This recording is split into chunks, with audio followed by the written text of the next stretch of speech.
Okay, let's talk about this book because I got a lot of feedback and I love that. I love when you guys talk to me more. But okay, Pretty Girls by Karin Slaughter. I'm going to talk about spoilers in a minute, so I'll just do general thoughts first. I'm going to do spoilers in this video, so be warned. I will start out with maybe non-spoilers, but whatever. I'm just talking about this book. I have not read any Karin Slaughter before now, and now I'm going to read her entire catalog. Someone commented and was like, I had to wait a while before I read any more of her, and I get it because, I will say, this book is traumatic. There is rape, unaliving, torture, like dealing with not knowing, like with a missing family member and not knowing what happened to them. It's traumatic. Yeah, so I gave it a 4.5 stars. Like, it was really, really good. So spoiler stuff. Oh my God.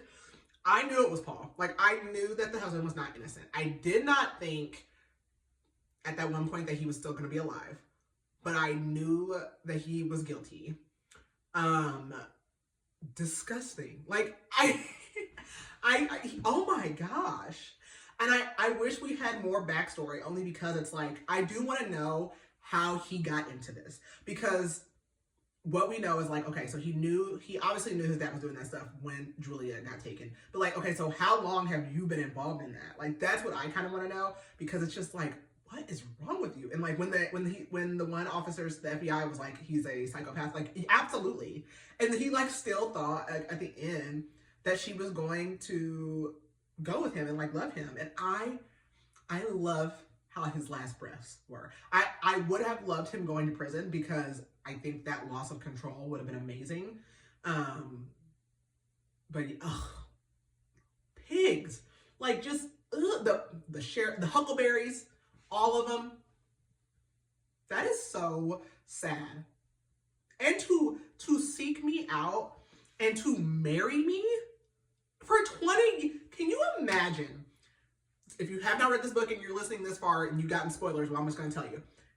You have us older, you're the youngest sister.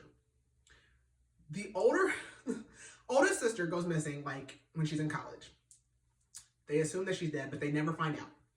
You meet this man in college who has essentially, that you don't know of, sought you out, because he actually sought out your sister, but because your sister was so hard into drugs and stuff because of her other problem with your other sister being gone, and because your family fell apart because your dad was obsessed with finding out, your mom just wanted to kind of like move on, you were the like easy target. So you marry this man for 20 years. He is the most vanilla man you've ever met. Like, you even like cheat on him, but it's not a big deal. He is an architect. Like, y'all have millions of dollars, and he has been molesting, raping, and unaliving young girls prior to that time even, but the entire time you guys have been married. Like, and I don't know, like, Claire, are you that detached from your life, or was he really that good? I don't know. And oh my God, the dad, they thought the dad committed suicide, and I knew, right before we got there, I was like, I knew. To show that man how you took out his daughter, and then take him out, and then for the mom to...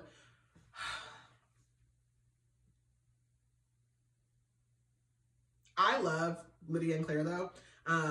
They're great. Like, I love their personalities. I love everything about them. I'm really glad the mom, like, you know, kicked it into gear at the end there, and I just, wow. It was a lot. It was a lot. And so I will be reading all the Karin Slaughters now. I'm almost done with Riley Sagers, so that will be my next author that I go through. And comment your thoughts. I will put a spoiler warning on this video. Wow.